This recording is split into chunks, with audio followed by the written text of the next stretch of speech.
saksihan, pagmasdan, at pagbulay-bulayan ang mga kwentong hango sa totoong buhay, mga buhay ng mga Kristiyanong nagpatunay na ang Diyos na ating pinaglilingkuran ay totoo, buhay, walang pagkukulang, walang nagawang kamalian upang ang kanyang mga panawagan ay ating talikuran. Kapatid, handa ka na bang bitawan ang kay tagal mo ng hawak na lapis, ibigay sa Diyos ang pambura at magtiwala na lamang sa Kanya ng lapis? The best thing that we can render to the Lord is to be a living sacrifice. At ang pinakamagandang bagay na magagawa natin ay magsuko ng buhay para sa Panginoon. Amen?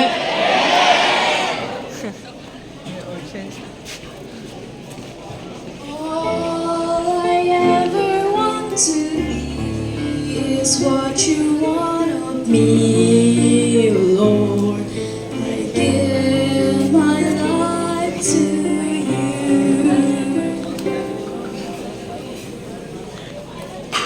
Huwag kang matakot na magsuko ng buhay. Be strong and of a good courage. Hindi ka pababayaan ng Panginoon. Magsuko ka ng buhay. Amen? And all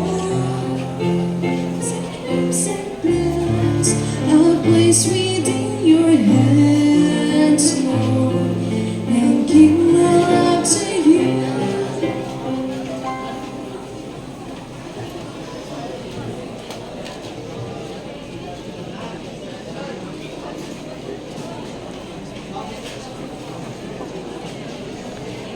Sabi the Bible, perilous time shall come. Kailan pa tayo susuko? Nasa huling araw na tayo. Amen? Here am I, Lord, use me. Take my life and mold me. All I ever want to be is what you want of me. Lord, I give my life to you. And all my hope and dreams and plans I place within your hands, Lord. I give my life to you.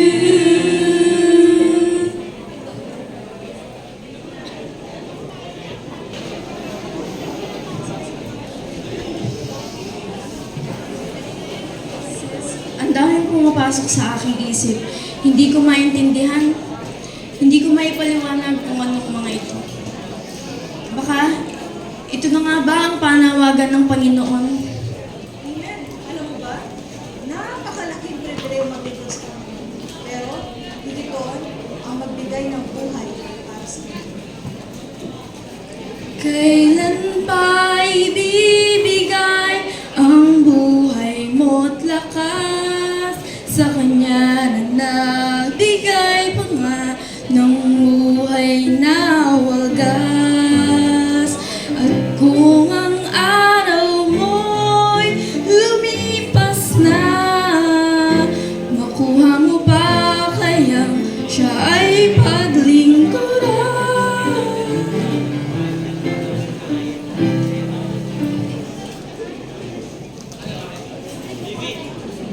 Oh, anak, nandyan ka na pala. Tay, meron po sana akong gustong sabihin po sa inyo. Sige, ano yan anak. Basta nandito lagi yung tenga ko para lagi nakikinig sa'yo. Basta tay, huwag po sana kayo magagalit. Sasabihin ko po sa inyo. Ano ba yan? Ba't naman ako magagalit? Kasi po matagal ko na po pinanalangin po sa Panginoon ito. At gusto ko po sanang pumasok po ng Bible school. Gusto ko po sundin po yung kalooban ng Panginoon para po sa akin. Alam mo anak, salamat sa pagiging totoo mo sa akin. Bilang iyong magulang, ako'y masaya. Kasi naging matapat ka sa akin, tapos basta't lagi mo tatandaan na susuportan kita sa lahat ng makakaya ko. Tapos sa biyaya ng Diyos, kaya natin to. Talaga tay, maraming salamat po. Alam ko na... Saka, anong gagawin mo? Ano yung narinig ko? Kuya, ano po kasi gusto ko po sana pumasok po ng Bible school. No? Alam mo bang dahil sa nagpapagod ako para lang mabigay ko yung tuition mo, tapos iiwanan mo yung pinaghirapan mo. Di na nga ako nakapambili ng pambalbas dahil dyan Kita mo ba to? Opo kuya, pasensya na po. Pero gusto ko unahin po ang Panginoon. Kasi po we ought to obey God rather than man.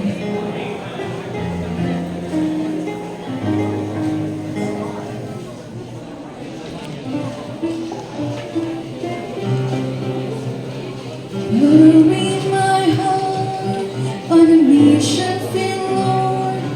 I give the gospel to the suffering ones. I go wherever you want me to go. Lord, please bury my heart.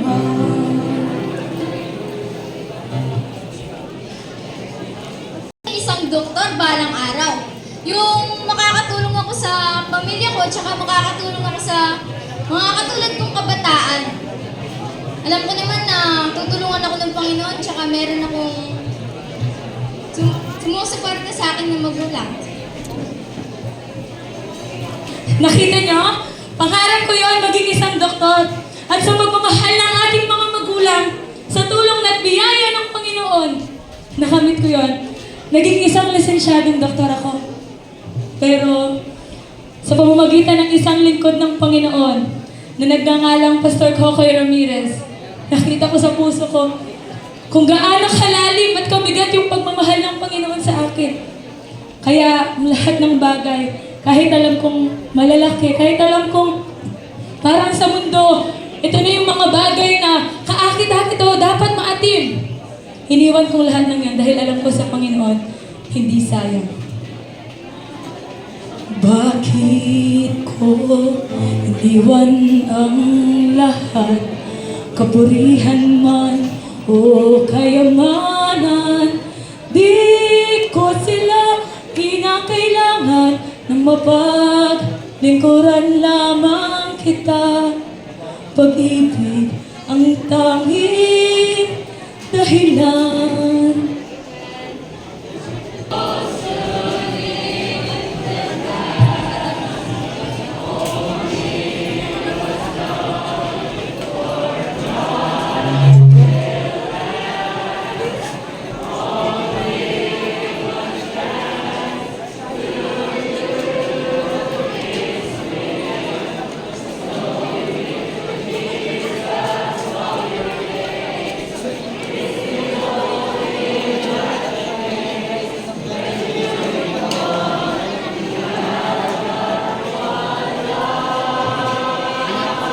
At iyan ang mga tunay na istorya at buhay, mga testimonya at patunay na naway sila'y magsilbing inspirasyon, apoy at kulay sa mga buhay Kristiyano nating matamlay, malamig at malapit ng mamatay. Ang una nating nasaksihan ay isang kwento ng isa sa ating mga kapatid na kung saan todo suporta ang kanyang buong pamilya para siya'y magsuko ng buhay. Pero alam niyo kung sino ang kanyang kalaban?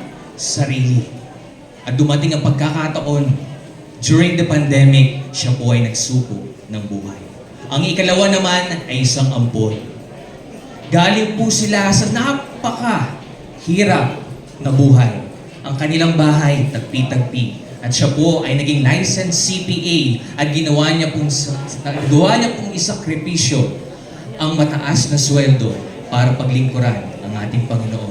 At ang pinakahuli ay isang licensed doctor na sinuko rin po ang titulo upang makapaglingkod sa Panginoon. At kami po ang Team Isa.